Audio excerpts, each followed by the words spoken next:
Hello and welcome to the Daily Brown Bag. Today we're going to be talking about whether social networks have to make money to be a going concern. I'm Chad Hill and I'm joined by Adam Stetzer. Yeah, welcome to the Brown Bag. Good afternoon, Chad.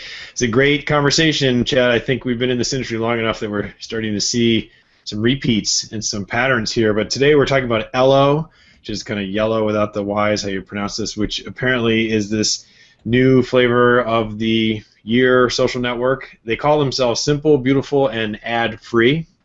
And they've been the talk of social media recently, Chad, particularly because there's been a controversy over at Facebook that's been all over the internet we're covering today involving the LGBT community.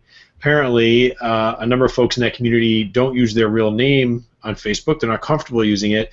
And Facebook was enforcing their you must use a real name and verify identity policy and shut down a lot of accounts, including quite a few people in the LGBT community, which stirred up this controversy. Now, Facebook has since issued an apology. But what is happening here is a whole discussion about Ello as an alternative for those who are starting to grow tired of Facebook's policies and the evolution of Facebook, which obviously we've all seen has become much more commercial. So in Ello, the social network promises, and this is interesting to be covering probably a few years from now, that they will have no advertising, do no data mining, and have no algorithms that decide what you get to see. They're going to be simple, uncluttered, and keep everything in chronological order. Interesting. Well, what do we know about this Ello social media network, Chad? Well, we know that it's been around a little while. It started, and it's really been a favorite of artists and designers, as often people setting trends are from those groups. It rolled out with about 90 people in 2013. It now has a public site, but it's by invitation only. Again, these are things that we remember in the days of Facebook. At the beginning, you had to have an invitation, start up with universities, and then kind of grew from there. But when you do sign up, you have to agree to their manifesto. These are always great things, so there's a lot of passion with Ello at this point. But there's three main points. Basically, it says you have to agree that your social network is owned by advertisers, and that every little thing you do there is tracked, and that data is sold and used by advertisers, and you're not a product. So I think we all would probably agree with that, but I think a lot of people just like the convenience of, in some cases, using those other social networks because that's where the people are, and that's what social networks are all about. You want your friends to be in there. I guess this is sort of also interesting because it is sort of this unstartup type company. Paul Budnitz, who lives in Vermont and owns a bike store, is the founder of the company, and he basically is really again on this idea that on his manifesto that Facebook is essentially the yellow pages of social networking, and that's not where he and people that are on Ello want to be.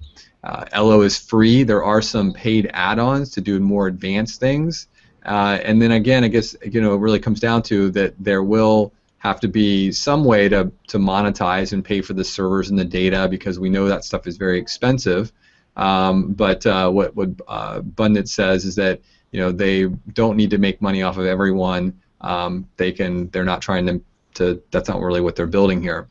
So very interesting story. I think that the big question here is that if Ello does take off, can it survive as in its freemium model? I know that people have talked about on the Facebook side, and I think Adam, we even talked about this a number of years ago, that this big question of advertising versus paying for a service. Everyone is just so used to things being free, but nothing's really free.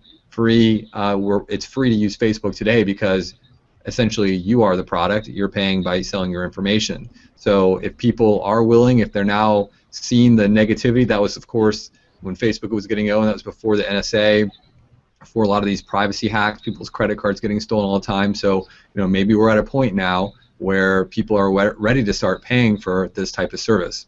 And I guess let's wrap up here with, if you are a business watching this today thinking, should I jump on the bandwagon and jump on Ello? Probably not. I mean, maybe if your target client is the designer, the trendsetter out there, maybe it's time to get on Ello. But for Main Street businesses, most of the people that we work with, the audience really isn't big enough yet. And so rather than jump out there and have yet another thing to manage and worry about, we'd say, you know, stay with the places where the bigger audiences are. Well, fascinating to watch this trend and see yet another social media network coming up, and I think things will be different. It'll be interesting to watch. I don't think another Facebook starting today would probably have the same results financially, or, you know, with Wall Street and the investors. And it seems like Ello is really taking more of a page out of the Craigslist grassroots approach versus, as you said, it's not the startup, it's the unstartup, which, you know, I think that's really cool. I like to watch it. So let's keep an eye on this one. We'd like your comments. Have you heard of this? Have you used it? What are your thoughts? Are you getting tired of Facebook and how commercial it's becoming? Drop us a comment. Better yet, subscribe, and we'll meet you back here on Monday for another Brown Bag.